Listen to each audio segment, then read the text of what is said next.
بہت پرانے زمانے کی بات ہے۔ ایک گاؤں تھا جس کا نام راحت پور تھا۔ نام تو راحت پور تھا، مگر نور محمد نامی ایک کسان کے لیے وہاں راحت کم اور مشقت زیادہ تھی۔ نور محمد کی عمر 50 کے قریب تھی، مگر محنت نے اسے وقت سے پہلے بوڑھا کر دیا تھا۔ اس کے حصے میں جو زمین آئی تھی وہ گاؤں کی سب سے منحوس اور پتھریلی چٹانیں لیے ہوئے تھی۔ ہر 10 قدم پر ایک بڑا پتھر اور مٹی کی جگہ صرف ریت اور کنکر تھے۔ اور گاؤں کے دوسرے کسان جن کی زمینیں جگہ ہے سونے اگلتی تھیں، وہ فصلوں کی کٹائی پر نور محمد کا مذاق اڑانے آتے تھے۔ سیٹھ جمال جس کی زمین نہر کے کنارے تھی، ہنستے ہوئے کہتا، نور محمد، تم سارا سال بیل کو ہانکتے ہو اور بدلے میں صرف چند مٹھی بھر باجرہ لے جاتے ہو۔ اس بے وقوف مشقت سے کیا ملے گا؟ تمہاری پشت پر محنت کے داغ ہے مگر جیب میں کوئی پیسہ نہیں۔ نور محمد کی اہلیہ فاطمہ، جو صبر اور شکر کی دیوی تھی، رات کو اس کے زخموں پر مٹی کا لیپ لگاتی اور کہتی، نور جی بس کر دیجئے، یہ زمین ہماری قسمت میں نہیں لکھی، ہم گاؤں چھوڑ دیتے ہیں۔ نور محمد اپنی جھکی ہوئی کمر سیدھی کرتا اور فاطمہ کی طرف پیار سے دیکھتا، نہیں فاطمہ، ہماری قسمت زمین نہیں لکھتی، ہمارا ارادہ لکھتا ہے۔ یہ زمین میرے لیے صرف مٹی کا ڈھیر نہیں، یہ میری ایمانداری اور صبر کا امتحان ہے۔ میں نے اس زمین سے وعدہ کیا ہے کہ میں ایک دن اسے ہرا بھرا کروں گا۔ محنت میں جو سکون اور عظمت ہے وہ دنیا کی کسی دولت میں نہیں۔ اگلے 3 سال تک نور محمد نے انسانوں کی طرح محنت نہیں کی، بلکہ عاشق کی طرح محنت کی۔ پتھروں کا نکالنا وہ روزانہ بڑے بڑے پتھروں کو اوزاروں سے کھودتا۔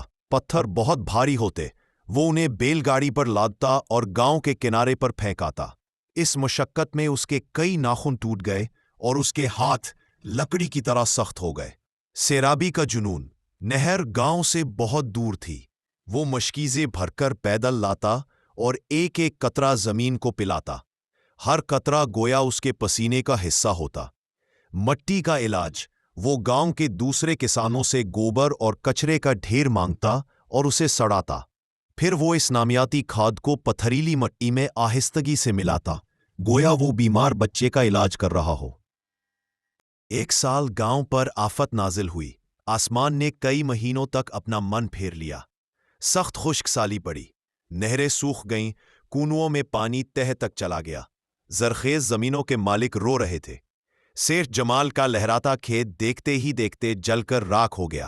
زمینیں پھٹ گئیں اور ان میں گہرے شگاف پڑ گئے۔ مال مویشی بھوک سے مرنے لگے اور گاؤں میں فاقوں کی آوازیں آنے لگیں۔ نور محمد کا گھر، اس کی جھونپڑی، گاؤں والوں کے لیے امید کی آخری کرن بن گیا۔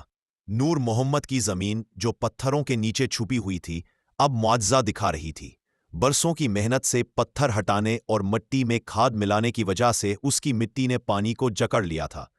اگرچہ نور محمد کی فصلیں دوسرے سالوں کی طرح بہت زیادہ نہیں تھیں، مگر وہ قحط کی شدت کے باوجود پوری کھڑی تھیں۔ گندم کی بالیں تھوڑی تھی مگر ان میں جان تھی۔ جب نور محمد نے اپنی تھوڑی سی مگر جاندار فصل کاٹی تو گاؤں والے حیرت اور شرمندگی سے آنکھیں جھکا کر دیکھنے آئے۔ نور محمد نے اپنی بیوی سے کہا، فاطمہ، ہمارا صبر کامیاب ہوا ہے، اب اسے محفوظ رکھو تاکہ ہم سردیاں گزار سکیں۔ لیکن اگلے ہی دن سیٹھ جمال، جو اب بھوک سے نڈھال تھا، نور محمد کے دروازے پر آیا۔ اس کے ساتھ گاؤں کے باقی کسان بھی تھے جن کی آنکھوں میں آنسو اور شرم تھی۔ سیٹھ جمال نور محمد کے قدموں میں گر پڑا اور روتے ہوئے بولا، نور محمد، ہمیں معاف کر دو۔ ہم نے تمہیں پاگل سمجھا، تمہاری محنت پر ہنسے۔